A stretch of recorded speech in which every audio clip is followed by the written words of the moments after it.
Welcome back my YouTube family. आज एक नतुन आको DIY লৈ আহিছো। আজি DIY तो हेयर केयर पर आमार बहुतरे देखा গৈছে आमार কিছুমানৰ এনেকুৱা এখিনি পজিশনত হেয়াৰটো আমাৰ নোহোৱা হৈ যায়। এটো হেয়াৰ আমি গম নোপোৱাকে নজাকে আমাৰ যেতিয়া ফনিয়া হয় তেতিয়া মানুহে ভাবে আমাৰ হেয়াৰ ফল হৈছে, কিন্তু আমি কিছুমান নিজৰ কাৰণেও তেনেকুৱা হয়।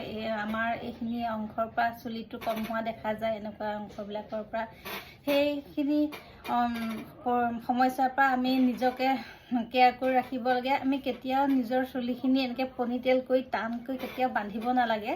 চুলিখিনি যে বান্ধোতে সদায় অকণমান ঢিলাতে বান্ধিব লাগে। তেনেকৈ বান্ধিলে আমাৰ চুলিৰ গুৰিটোৱে কষ্ট পাই পেলাই আমি গম নোপোৱাকৈ নিজৰ চুলি ইয়াৰ পৰা মানে এইখিনি পজিশনৰ পৰা চুলিটো উঘলি যায়।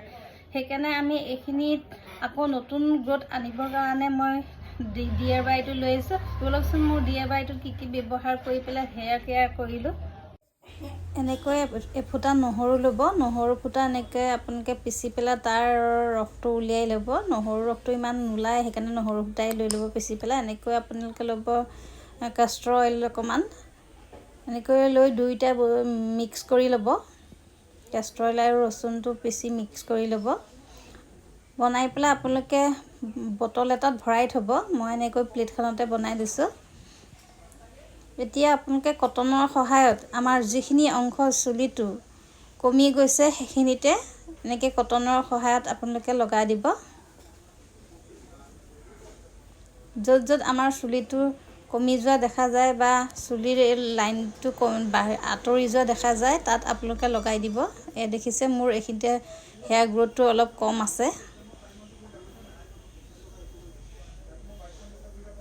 ইফালেও মোৰ অলপ হেয়াৰ গ্ৰোথটো কম আছে। আপোনালোকেও তেনেকৈ চাই লৈ পেলাই য'ত হেয়াৰ গ্ৰোথটো কম দেখা যায় দেখিব তাত এনেকৈ DIY টো লগাব।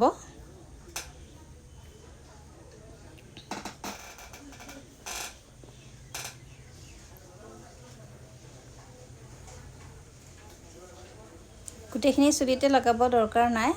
আগৰ যিখিনি পজিশনত আমাৰ হেয়াৰ গ্ৰোথটো কম তাতে লগাব এনেকৈ কটনৰ সহায়ত।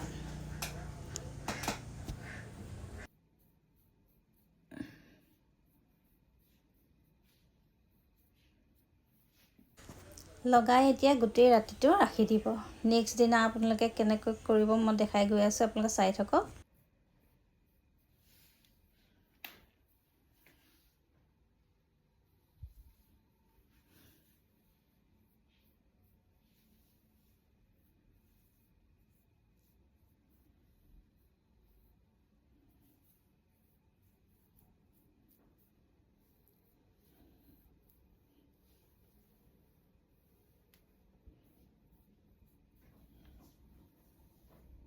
ৰাতিটো লগাই ৰাখিব। ৰাতিপুৱা সময়ত এনেকৈ কাপোৰ এখন আপোনালোকে ভিজাই ল'ব। ভিজাই লৈ এনেকৈ মচি দিলেও হ'ল। আপোনালোকে যদি গোন্ধ পায় বা দিগদাৰ পায় তেনেহ'লে গোটেইখিনি চুলি চেম্পু কৰিব নালাগে। যিখিনি তেল লগোৱা আছে সেইখিনিতে অকণমান চেম্পু কৰি ল'ব। এনেকৈ আপোনালোকে এসপ্তাহ 15 দিন লগাওক। দেখিবা আমাৰ যিখিনি জেগা চুলিটোৰ কম হৈছে সেইখিনিত আকৌ নতুনকৈ হেয়াৰ গ্ৰোথ হ'ব ধৰিছে।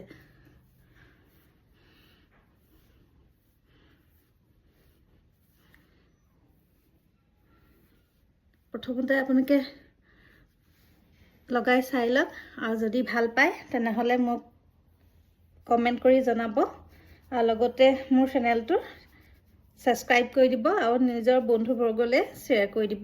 আজিলৈ ইমানেই, ধন্যবাদ।